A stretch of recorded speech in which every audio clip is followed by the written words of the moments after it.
Welcome back to the Blaze 1260 AM and the Wrestling Epicenter. We're now being joined by former WCW diva, Miss Daphne. Daphne, how are you doing? What's up? Good to have you on the program. It's been a long time coming. Well, thank you. It's a pleasure to be here. And we heard an interview. I don't really want to bury anybody else, but we heard an interview about a year ago, and I kind of, ever since then, I've just said to myself, I want to show them how it's done. Exactly. Show them how it's really done. Yeah. Well, good. Well, go for it. All right, well, here's the boring question. Okay. All right, so how is it that you ended up in this crazy world of professional wrestling? Oh, gosh, that's like, long story. It was just, it was like a little acting job. They wanted me to just stalk David Flair. And once they saw that, I was athletic and gymnastics and had done like a little bit of stuff here and there, and they just saw me getting in the ring with Crowbar, they were like, wow, would you be willing to go and train on your days off? Mm-hmm. And I said, yeah, and I did it, and then I showed the initiative, and then they offered me the contract. So, and then I just would train, I would go up and do Nitro, Thunder, Wednesday tapings, or Saturday night tapings on Wednesdays, and then come home and go to the power plant the other days.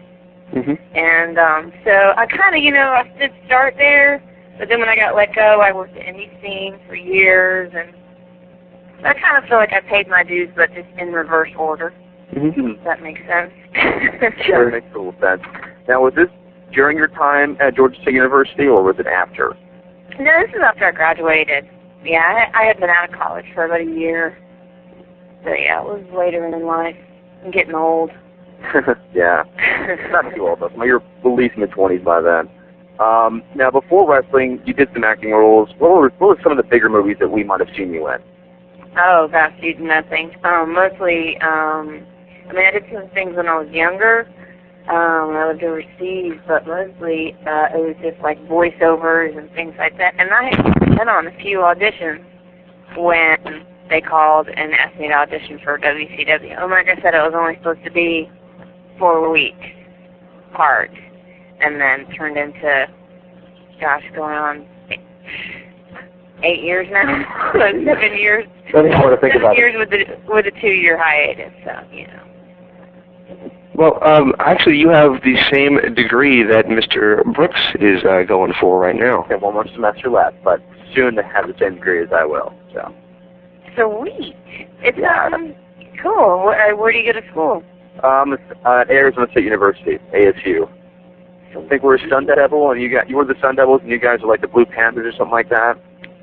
Yeah, we were the Panthers. I don't know if we were blue or not. Because Georgia State is right in the middle of downtown and downtown Atlanta, and Atlanta is such a big. It's this concrete jungle. The campus was in the middle of all the skyscrapers. There really wasn't. It wasn't like going off to school and being, you know what I mean? Yeah. So I didn't really get that whole college. I never went to a football game. I didn't even, it was like going to school, but it's kind of hard to. Yeah. But yeah, we were the Panthers, and like I said, I don't even know how good our teams were. I've kind of tried to follow the girls' soccer team, but I heard we sucked, so I was like, ooh. Yeah, well, ASU's kind of been half, kind of like ATL, but, in the same time we have our own little, our own little college experience here. Now, back to your gimmick at WCW. First, you had kind of like this eagle laugh, like eagle witch laugh, and, that's really hot, by the way, but why don't you kind of change it to a scream later on? Well, gosh, I never took away the laugh. Oh, man, I thought the laugh was so hot, man. I don't want to sound like a perv, but, man, I thought that was so hot. No. It's like freaky. It was cool. Gosh, and I still do both when I perform now. But I guess just the scream just pissed people off so much that I just had to keep doing it, and I did that more. But no, I would laugh, I would scream, I would do the whole I can't even remember the bully's name off The Simpsons. Get one of those all the time. Nelson, yeah. Yeah, Nelson. I had to totally buy that from him. So I would do I would hiss, you know, because, or I don't know, just anything when you're out there to get a reaction. But yeah, I still do the little laugh. Here and there. Your character changed quite a lot. When you came in, you were more the sinister, stalkerish person, like you mentioned. But towards the end, you actually became this like lovable, gothic. I don't know what you would call her. She was just kind of like a man-child of some kind, or woman-child. Wow, that's a compliment. Take it as a compliment. You were a female Pee Wee Herman. No, I'm just kidding. No, but seriously, like, which one is more who you are as a person? Oh, neither. Neither? None of it. It's a character. Yeah. I mean, it's just not. But I do agree with you. I think it's funny how I just totally turned face. Like, I don't know how it happened. I guess David poo-pooing on me and everything. It just I was such an ultra heel, and I think I prefer being a face. But where I'm working right now, I'm ultra heel. But then I'm like a tweener, because like half the crowd's yelling for me, and then the other half of the crowd is like, "You suck, Daphne." So I like being a tweener, to be honest with you. Where are you working now? Well, I actually hold a title right now. Oh, really? Yes, I have the strap. I need to get my pictures developed so I can put them up, because it was just a couple weeks ago. I am the first ever woman Alabama Junior Heavyweight Champion of the world.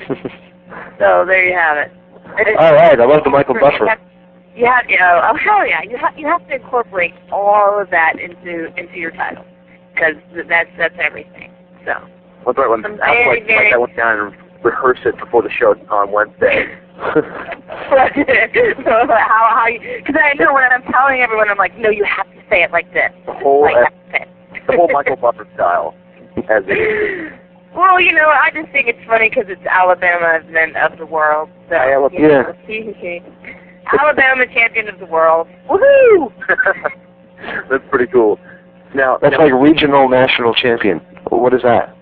Is it regional or is it national? It's just a regional champion. It's the Alabama champion of the world. It's the state champion of the world. State champion of the world. Now, it does not only include the state of Alabama, but of the single globe known as Earth. Yes. That is it. That is correct.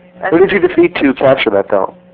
I defeated El Mexicana. And before that, I think I'm defending I know I'm defending the title July 14th. Here in Beham, but I think I'm wrestling a midget. I don't know. I'm excited about it.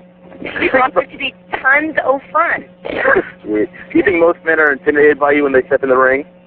Are they just kind of like, oh? No, and it kind of, well, not intimidated by me in the fact that they think I'm a badass. I think that they think that excuse my French, I think they think I'm a pussy.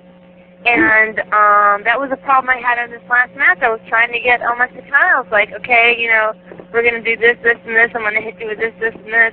Because it's a real short match, because I don't do singles matches anymore. I'm a manager. Mm-hmm. I prefer to manage. That's my forte. There's more acting involved. I don't like to have singles matches. It's just too much pressure. It's just... I don't know. I just really, really enjoy managing. But they stuck me in this storyline, which I'm honored because I'm holding the belt, but I have to wrestle guys. And so, because I'm holding a man's belt. So, you know, we just do a few things and then we cheat and we win. But he missed me by a mile. Because he was afraid to land an elbow. He was afraid to kick me back into the turnbuckle. And just because he was supposed to be the face, I'm supposed to be the heel, but he's beating up on the girl, so hence the tweener action. Yeah. And it's, you know what I mean? Yeah. So, and so I think he was intimidated and he didn't want to hurt me. And I was trying to show him beforehand when he's like cutting me off with the elbow. I mean, I bumped hard. I'm like, okay, I'm going to bump. And everyone's like, damn, you're just practicing. I'm like, yeah, but I practice how I do it. And I only do it one time. It's like, okay, let's do it one time for real. So then when we do it live, because there's no do-overs, you know, so, and he had to give me a power slam, and I've never taken a power slam. Girls don't really power slam each other. and he wouldn't do it. And so when I went to take it live, I fucked it up. Ooh, excuse me, I'm sorry. That's okay. We can edit it. That's the advantage of being taped. Fix it in post. Fix it in post. We'll fix it in post. So yeah, so I messed it up, and it looked like he hurt me. It didn't look very smooth. And it wasn't his fault, you know, because he just, you know, especially I think being Latin and having that whole no violence against women. Yeah, well, just not wanting any violence towards women. He really was nervous about working me. So, but I tried to show him. I was like, look, dude, I mean, I'm not going to break. Lay it in, lay it in. Hey, you're the former WCW Cruiserweight Champion. Yeah, so you know. You can take it. So, yeah, and I had a mixed tag match a couple weeks prior. Well, no, a couple months prior, and the guy that I was working there, he was going to take the Frankensteiner, and he was so scared, and I just got in there, and I had to take all this heat in the corner, and I'm like, do it, you know, and I'm selling like how I'm going to sell, and the guy who's the owner of the little Fed was like, she's not a wimp. You can lay it in on her, because he knew me. I'm like, seriously, give me something to sell, you know, I mean, don't hurt me, and I'm definitely not stiff, so give me something to sell. Don't make me look like an idiot when you go to punch me and you miss me by, you know, a foot. So, no, I hate that. I hate it when you're like, oh, boo, they missed, and she sold it anyway. Right. Boo. So, as far as being intimidated by me in any other way, no. I mean, I'm this little bitty thing. So. Well, I just mentioned a second ago that you actually have the WCW Cruiserweight Championship. I'm not sure. I guess I can apply it to both. Is there any kind of anger from the boys that you, a female, are holding a male's championship? God, at that point I was so green that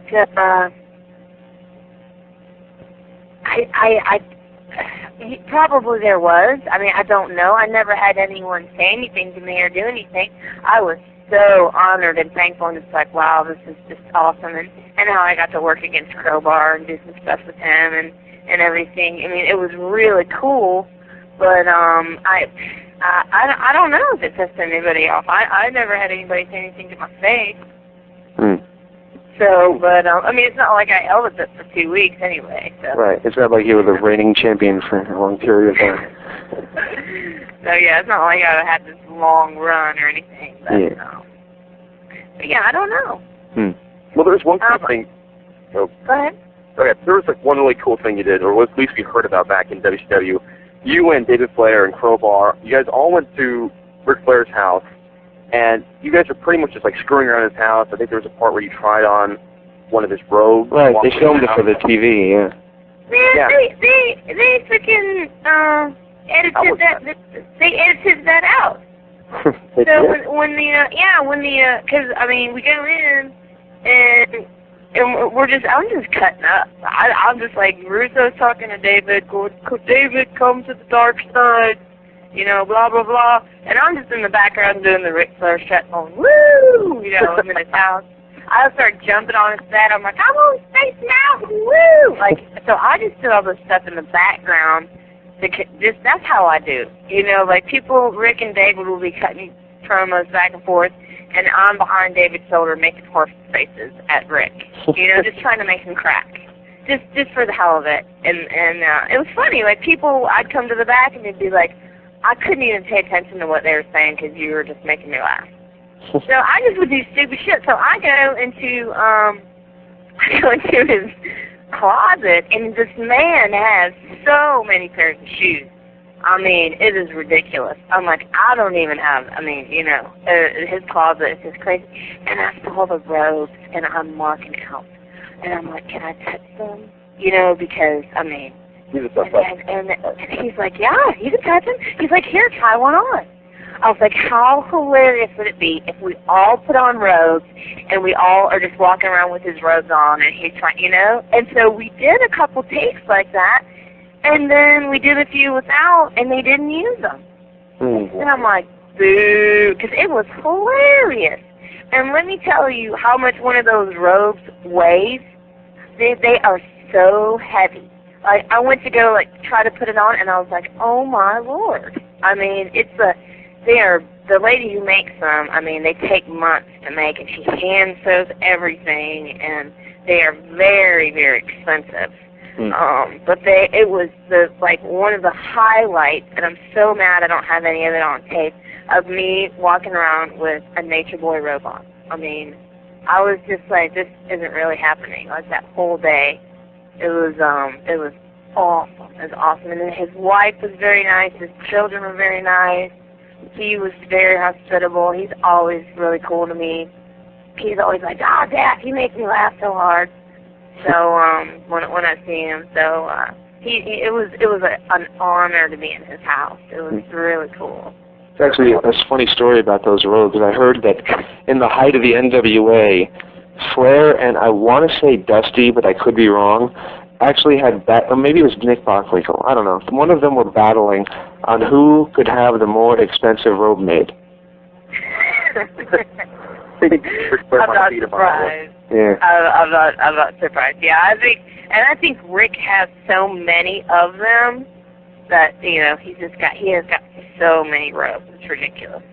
So I can't even count. I mean, it was like half his closet. So, but, you know, a lifetime of collecting them. So. Sweet. All right, well, the next question I have for you is, again, like perverted, but not really. Why the bodysuit at Bash the Beach 2000? Oh, God, because I'm fat. Oh, come on. And who can hang with Stacy Keibler's legs? I mean, really. I was like, really? You guys really think that the crowd wants to see my hat, and I would probably have worn granny panties. I thought about that after the fact, and I really wish I would have worn like old school like bloomers or something, because I have some, and I don't know why I did not wear them. But I wish I would have done that instead, because that would have been more comedy as opposed to this ugly ass tan bodysuit. But because they were insistent upon me losing my dress. And I was like, no, I'm not, you know, I'm sorry, but I'm not going to be, you know, I'm not going to be in my underwear and what they want, what kind of underwear they wanted me to wear. I was like, no, I'm not. And I mean, I was like, but I mean, people don't want to see me in my underwear. People want to see Stacy anyway. So why don't you just have me all wrestle in a hot dress and Daphne style, do some comedy. I mean, it was my idea to do the whole food thing. Because it's not like we could have a match. Neither one of us really knew how to work. Yeah. So, you know, but I just, I'm very self-conscious about my body. And I was just like, I really didn't feel comfortable exposing that. And so my way was creatively, I came up with a black lace dress with a bodysuit underneath, so it looked like I was naked, but I wasn't. So that's why I was trying to be a lady about it. I was trying to be a good sport about it. Like I said, I was throwing out ideas to kind of try to compensate for the fact that I really didn't feel comfortable getting stripped on TV. But you know. So that's why I did it. Like I said, again, if I could do over, hit rewind, I would have done something funny, like worn like really old, you know, granny underwear or something funny like that, and covered myself that way, which would have been hilarious. But I was supposed to be the good guy. Right. And then they laughed at me, so I don't know. At that point, I did not know what to do. I got heat. Anything I chose to do, I was going to get heat. So, you know. Yeah. It was whatever. Yeah, those moments happen. Now, another long, old angle back in WCW, they had one where Crowbar kind of played it that he liked you, that you only saw him as a friend, pretty much the classic relationship for any guy in the world. Right. And then they brought in this weird clone named Ozzy, and it turns out the story never really had an ending, and we were wondering why. Because I don't think anybody really got it. I had somebody ask me about that, actually, at this last Russell Birmingham show I did. And they were like, yeah, and then you did that one thing with that guy. He's like, yeah, Crowbar had a crush on you, and then you ended up dating this guy that looked just like him, huh? You know, and I was like, you got that? So somebody got it. But the office just didn't think the storyline was getting over, and so they pulled it. Mm. So I didn't really think it was that good of an idea, and at that point, I really had my heart set on either staying with Crowbar or they had talked about putting me with Christopher Daniels, and that was when he came to WCW, and he had a dark match, and he did a moonsault, and he like almost broke his neck. Yeah, I think they aired that match, didn't they? I'm sure they probably have. Oh my God! And I knew. I mean, he is such a sweet, sweet man, and I was pulling for him. I wanted to work with him. We were friends. I really thought we could have something good going. We had good chemistry, and then next thing I know, that happened, and they didn't hire him, and that was really sad. And I think he had to take some time off to recover from that. So, I mean, I knew that the ending of that match was him trying to give what he now calls the Angel's Wings, and it just you could tell that something wasn't right because it did not look the way it should look. It messed him up. If you look at the tape, it was just one of those unlucky things. I mean, how many times have you seen Christopher Daniels mess up? You know, Not many. It was just unlucky. You know, and I felt for him. So, but he's fine now, obviously, and doing great. And, but that was kind of the direction I wanted to go. I wanted to have Daniels and Crowbar run a storyline. Nothing against Ashley or anything, but I just felt you know, Daniels can talk. Daniels can really, really work. Ashley, I don't think had been working for really very, very long. That was his real name. His real name was Ashley. So, you know, it was, but, you know, whatever. And I'm happy to see Daniels is where he is now. So he definitely deserves everything he's getting because he is one awesome wrestler. When Bischoff was supposedly buying the company, they pretty much cleared house of all the girls that weren't dating one of his friends.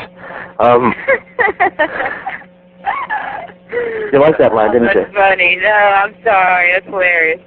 Alrighty. Well, I mean, was it crushing to you girls to just see yourselves all just go down the drain just like that?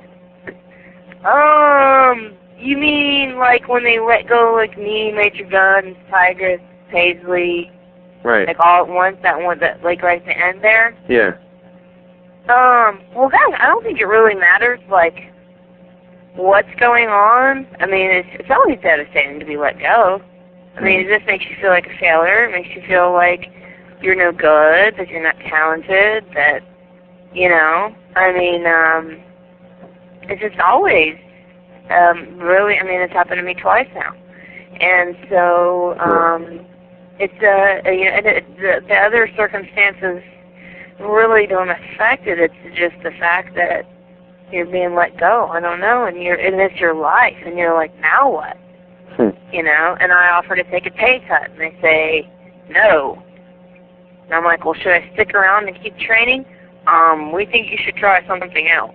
So, I mean, you know. That's insulting. Exactly. You just walk away with your tail between your legs. Really? I mean, what can you do?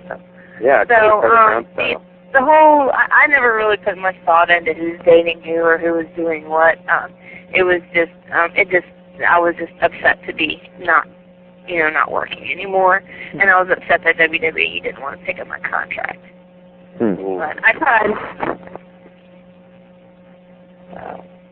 Oh well, you bounced back though. That's what's important. I try. Yeah, you're still around. Now, TNA then later on had a huge push from the women on their first broadcast, and then like WCW cut them all off, and which was unfortunate. What do you think of the debut of TNA as for almost 4 years later, and why didn't they do anything with the collection of divas they had in the first place? Why didn't they do anything with the collection of divas they had at TNA? With the question of divas? No, the collection of divas. Oh, collection. I'm sorry. Yeah, I'm going deaf. It's because I screamed too much.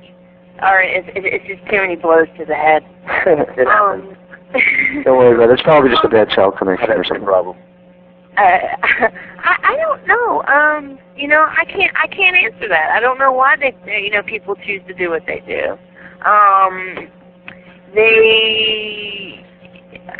I mean, I don't know. I felt like they were really, because it was a pay-per-view, they were really just wanting to push TNA. And that's cool and all for a 5-second cat fight, but then what? And I don't think they really thought too much past that in the beginning. It was just because they were on pay-per-view and they could do that. That was something that WWF could not do. But I mean, that's just me guessing or assuming. I really have no idea. I know the first pay-per-view was a whole lot of fun and I had a blast. I got to meet and work with some of my nearest and dearest friends, so that was cool. And then I tried to get them to pick me up after that. And I would just drive to Nashville every week and just, please will you use me? But that never really happened either, so, oh well. Wow. Well, everything worked out. You got a WWE developmental contract, and they made your gimmick Lucy. Unfortunately, I really didn't get a lot to see. I didn't get a chance to see a lot of OVW. Now, could you explain the concept of the Lucy character? Actually, I came up with that character. Really? Before, and was working indies and did Ring of Honor as Lucy. And then, Lucy was, just kind of supposed to be gothic pinup girl more. And then I wanted to do the whole Lucy and like the Ricky Ricardo thing, and she could be Hispanic like this, and she could be like, Lucy, you got some Spanish to do, and you could do the whole thing like that, you know, like this at that time. But so I pitched many different versions of Lucy, and but then, you know, eventually you would find out their last name is Fur, and she's Lucy Fur, the devil herself, 2 horns and a tail, don't you forget it. You know, just that sort of thing, and it was just unfortunate because I never really got to go anywhere or do anything with it. In OVW, you're very limited, and I felt like although they put me with 2 guys that are great and are great workers, there was no chemistry character-wise between us. So I really would go out and to perform and just be like, I don't know what to do. You know, and they would give me a spot where I would do one wrestling move, but as far as like interacting, like how Crowbar and I would interact or whatever, there was none of that. They were a tag team and they worked together, and I was just there. Right. I wasn't incorporated at all, and I don't know if that went into play of why I was let go or not, but I know that it kind of bummed me out, and that was another reason to kind of walk away with your tail between your legs, because you're just like, gosh, I didn't feel like they gave me a fair shake. And I mean, I cannot tell you how many character ideas, besides Lucy, that I would email to them and say, well, let's try this, let's do this. And they just never went for any of it. So, oh well. Well, you're still back on the indies now. Are you still as gung-ho about wrestling as you used to be, or are you kind of thinking, well, maybe there's life after wrestling? Well, there's got to be life after wrestling for when you're a woman. I mean, gosh, I'm getting old. I don't have much time left. So, but I took a 2-year. When I got let go by WWF, I sold my boots. I actually sold my boots to Mickey James. She was my roommate, and oh, really? I just said I'm never doing this again. I had my last show, and then after a while, you know, I worked at a gym, and, you know, people would be like, oh, what you doing, more? I guess I just was like, man, maybe I'll do, like, an indie show for the hell of it, a guy that I used to work for. And I did one show, and I was able to be Daphne, and I was able to connect with the crowd, and it felt so good to be able to come back and capture some of that magic that, well, I mean, not everyone thought so, but people that were fans of Daphne, to see that magic again, for people to enjoy me, for me to make them laugh, to entertain people, and after the show just to make them smile and then say, wow, it was so much fun watching you, you know, I'm coming to the next show. I got to get a taste of that again, and I said, man, it's in my blood. I'm like, I can't walk away. I tried that hard to walk away. So, you know, and now it's like I really need to grow up and get a real job. But I'm having fun. And I don't really have any expectations. I mean, I'm not trying to go anywhere or do anything. I'm just doing indie shows, and I have a show in Washington State in August, and I have a show in New York, I think, next month. And I don't do very many shows a month. But, you know, and I work otherwise, but I just do it for fun. Now, just because I did love it that much. I mean, that's why, you know, when I first got the job, they were like, will you train? And I was like, hell yeah, man, this is awesome. Like, I get to freaking roll around with men and act like an idiot. And those are like my three favorite things, so. And kick some ass.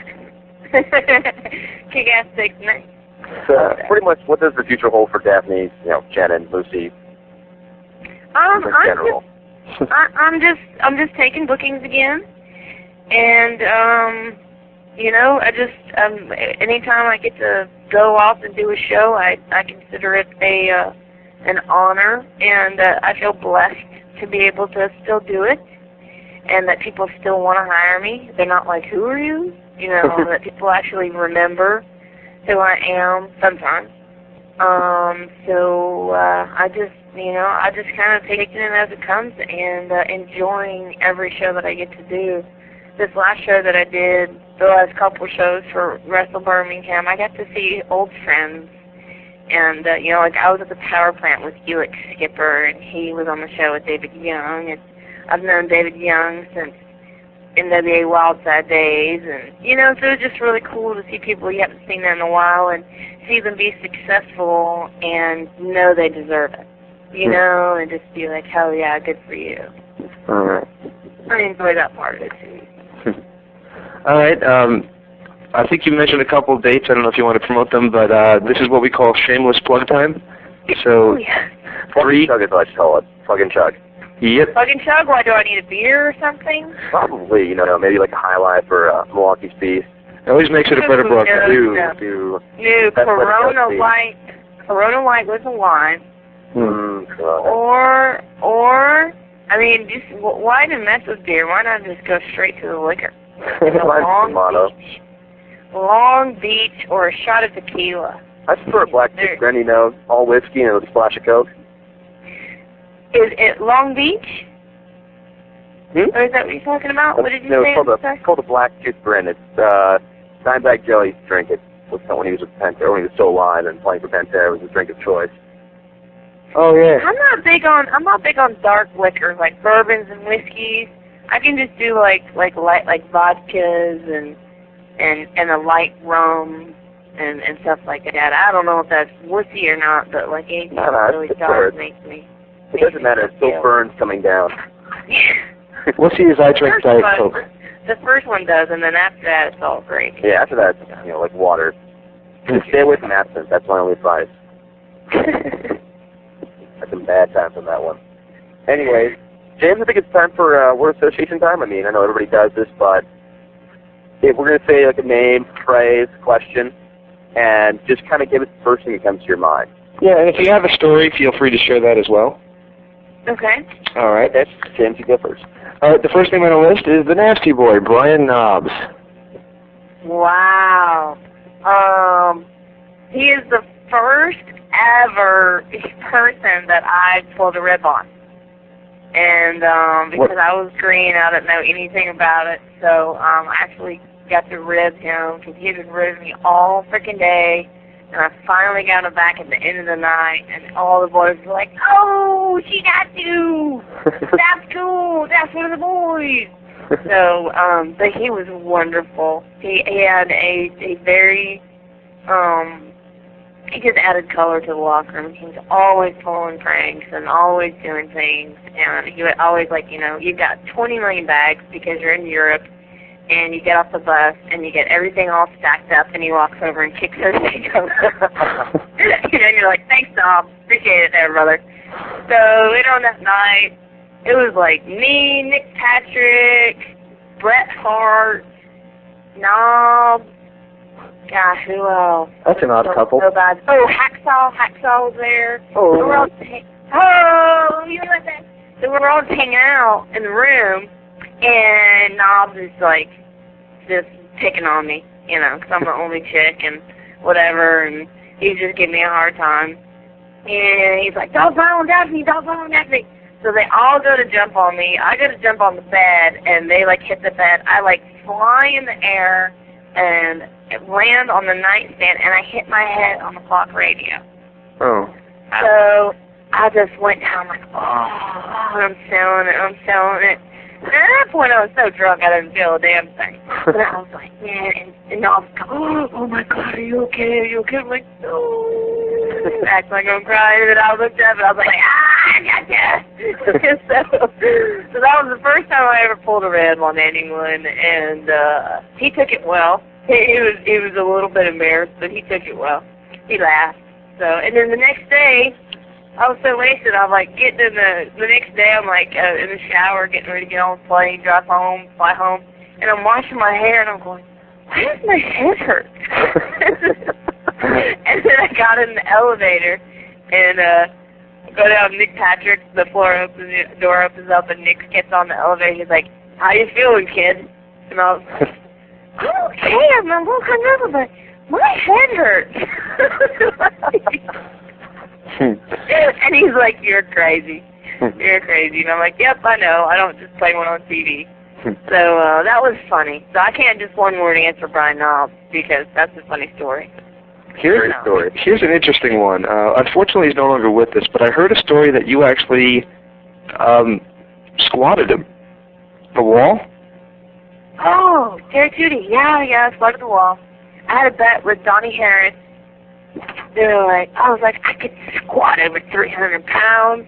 This is another after Nitro in the bar drinking story. Yeah, that they all did. So, and he's like, no way. I was like, whatever. And I went over and I was like, Lash Farouk. I'm like, how much you weigh, brother? He's like, 225. I'm like, so I like took his hands. I just actually squatted Balls Mahoney at a show I did in New York, and he was just freaking out. He's like, no way can you squat me. And I was like, come here, Balls. I was like, and I squatted him, so he was impressed. And then he made me squat his wife and took a picture. That's awesome. So then I got Lash, and I like squatted him, and I like squatted him like 20 times. And I was like, get out of here. And so when I was like, Tootie, how much you weigh? He's like 305. I was like, all right, Donna Harris. If I squat Tootie, that's what I called him. I was like, if I squat him, what are you going to buy me? You're paying my tab. He's like, all right, fine. Because he wouldn't let me squat him. He was too much of a wimp. He was afraid he was going to look like a wimp getting squatted like by a girl. So I picked Jerry up, put him over my back, and squatted him 3 times. And the whole bar is looking, and they're all like, 1, 2, 3. And then I was like, you better pay up, brother. And then Tank Abbott outstaged me and took his teeth out and made Jerry Tootie stand on his face. What? So, yeah. So I was outdone. So then kind of like put out my fire a little bit. But hey, at least you got your tab paid. What? At least you got your tab paid. Yeah, I got my tab paid. Donnie had to pay it. I was like, I told you. Don't ever doubt me. So, But, yeah, I squatted him, and rest in peace, brother. It was real sad when I heard that. I cried. I wish I lived up north so I could have gone and paid my respects. But he was a really nice guy. Really nice guy. Okay.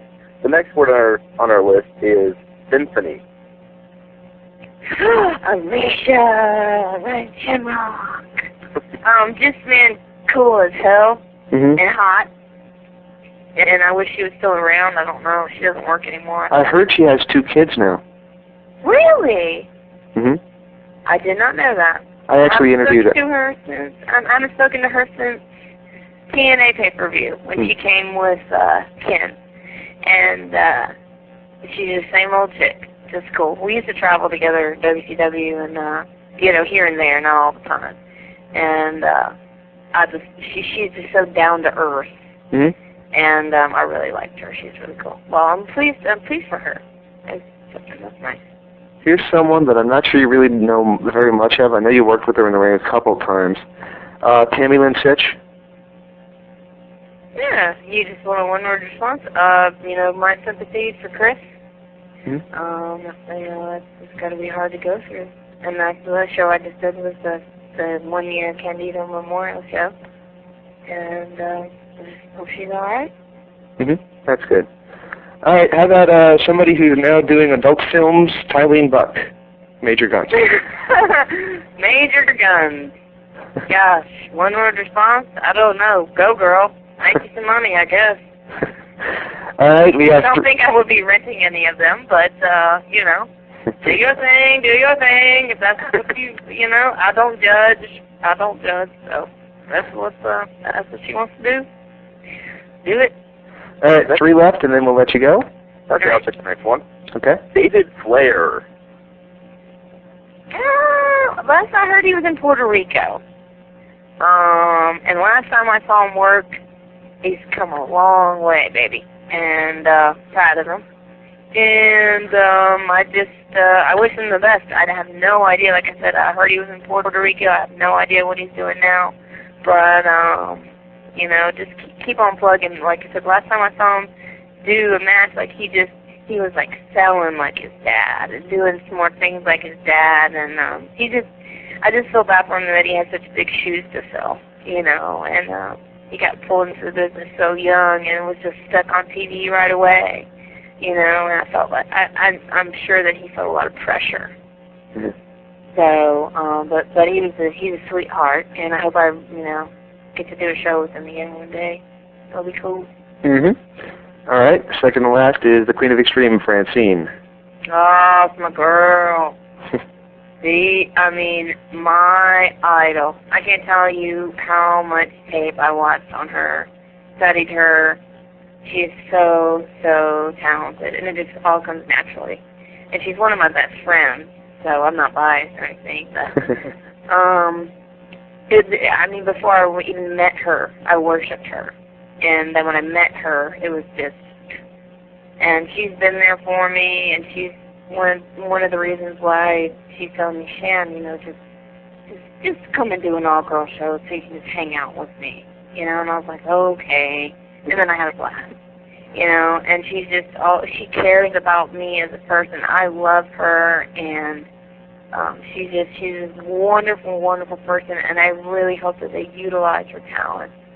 I hope so too.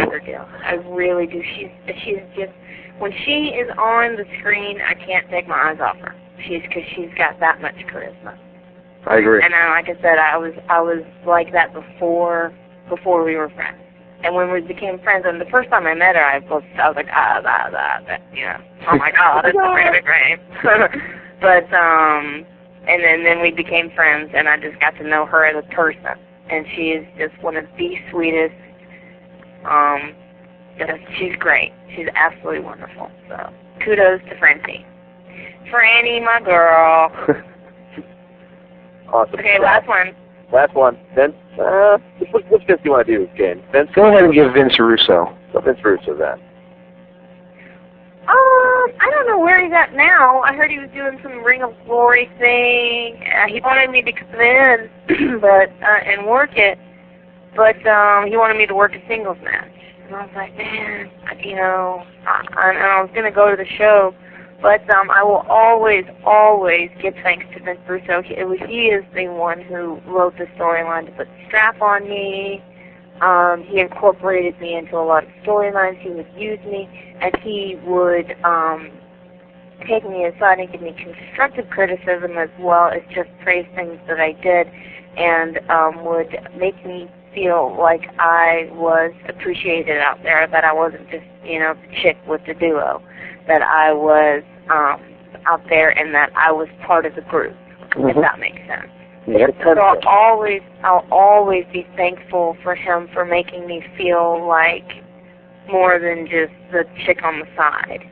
And you know what I mean? And using and giving me opportunities to show some things that I could do that I felt were entertaining, that sometimes got over. So, we can't thank you enough for joining us. Muchas gracias. Muchas gracias. Yeah, I had to do the Hispanic thing for you at the time. I'm trying to learn Spanish, so I'm learning in just bits and pieces at a time. So I am a tia nueva and sombrino. Yeah, as long as you know Donde está el baño? And that's it. The only Spanish I remember... Es cerveza, por favor? That's all you need to do, those 2 words. Those 2 phrases will be set. No, there's a few more, but yeah, and I know all the cuss words too, which is not nice, but yeah. I work with a bunch of Hispanic guys, and so they're always trying to teach me stuff, and I'm always trying to learn. So I think it'd be cool to learn a second language. See, because I'm screwed, because the only thing I know in Spanish is Donde está la biblioteca, and I never go to the library, so it really doesn't do me any good. It really is kind of useless, James. Yeah. You can't even read. So. Oh, I can read. I'm not that dumb. Alright, where can fans find out more information on Daphne? Well, I mean, I have a website, and God bless Stephanie, my webmistress.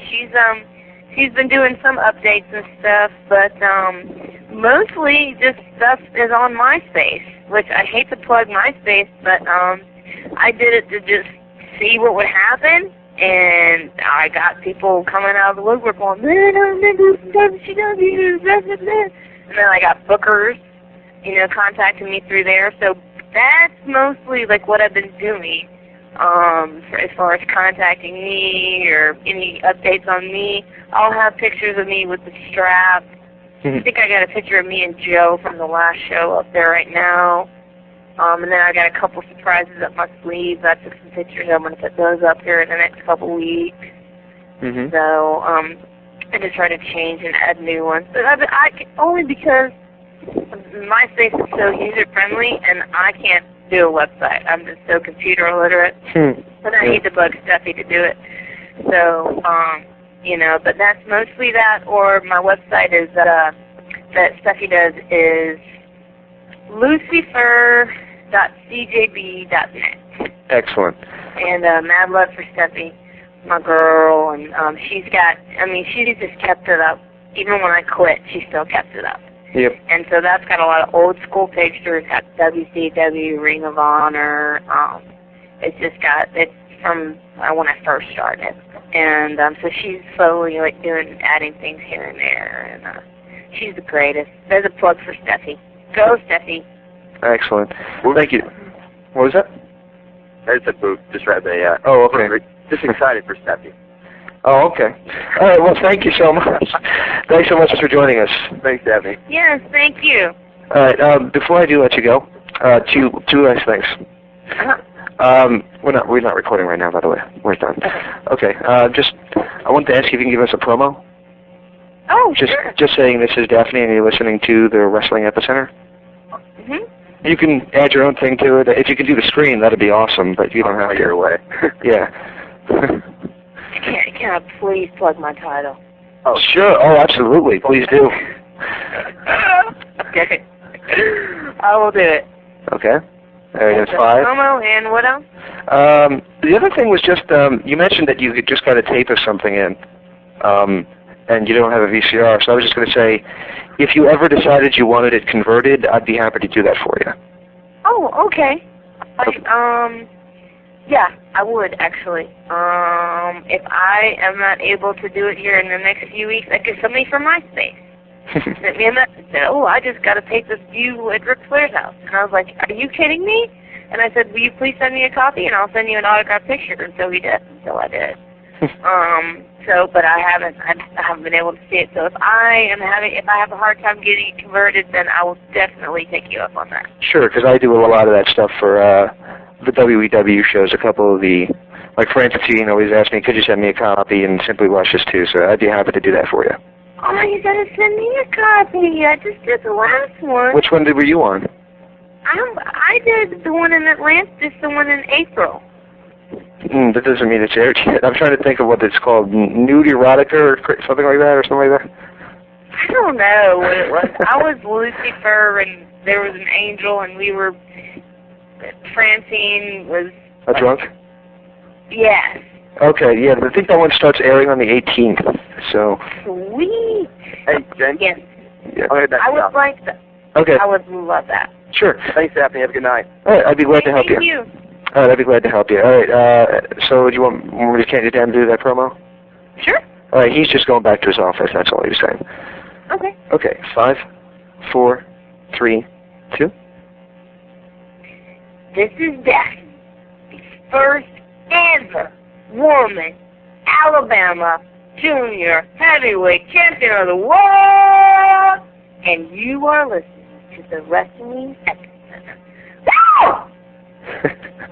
Awesome. Thank you so much. Does it again? Yeah, sure. And Take wonder. Woo! Yep.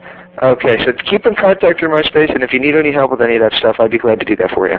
Yeah, I'm going to shoot you an email, James. If I can't get that converted, I'll definitely send it to you, because I'd love to get that. Sure, I thought and then I would love to get, you know, the WEW stuff when it airs, because I don't think Dan's going to send it to me. He didn't book me for this next show in August. I contacted him, and he was just like, we're not flying anybody in. And I was like, all right, brother, whatever. I think what he's doing is, I think he's trying to get his own core group of girls that aren't necessarily wrestlers.